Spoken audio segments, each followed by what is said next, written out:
نئی صفبندیاں ذاتی مفادات پر ہیں۔ افریقہ کا سونا اور ہیرے یہ امریکہ جو ہے اس پہ نظر ہے، جیسے وینزویلا کے آئل پہ 400 بیرل جو ہے وہ آئل کے ریزروائرز ہیں، وہ کیچ کرنا چاہتا ہے۔ 50% ٹریڈ صومالی لینڈ جو ریڈ سی کو فیس کرتا ہے وہاں سے گزرتی ہے، یہ سب سے بڑی آبی گزرگاہ ہے، اس کو بھی انہوں نے جو ہے ملٹرائزیشن آف سی روٹس کر دیا ہے۔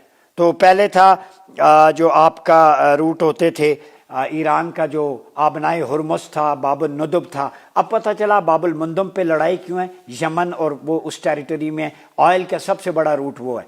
آبنائے ہرمز ایران کی طرف سے ہے، وہ یورپ کو جاتا تھا، تو اب امریکہ اس پہ ریلائی کم کر دے گا اور دوسری طرف وینزویلا پہ چلا جائے گا۔ تو آپ کے آئل روٹس آپ کے وہ غیروں کے لیے استعمال ہوتے ہیں، خلافت ہوتی تو اپنوں کے لیے استعمال ہوتے، غیروں کے لیے استعمال نہیں ہوتے۔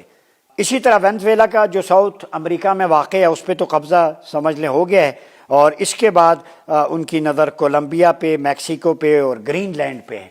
تو مغرب یا امریکہ سیہونزم وہ اپنے دال دلیا چلانے کے لیے، بیل آؤٹ پیکیجز جو اکانومی ہے اس کو چلانے کے لیے، وہ مغربی دنیا کے وسائل ہوں یا مسلامی، وہ ہڑپنا چاہتا ہے۔ مسلمانوں کو اپنی پیش بندی کرنی پڑے گی، اس سلسلے میں پیوٹن کے استاد نے چائنا کو وارننگ دی ہے کہ اس کے بعد آپ کا نمبر ہے۔ تو میں دیکھ رہا ہوں کہ یہ لڑائی جو ہے بونوں کے درمیان، یہ یاجوج ماجوج کا ایک جو تصور ہمیں ملتا ہے، مجھے لگتا ہے کورینز، جیپنیز اور آپ کے تھائی لینڈ، تائیوان، چائنا، یہ بونے جو ہیں یہ کسی نہ کسی صورت ویسٹ کو پئیں گے، اس کی طرف جائیں گے۔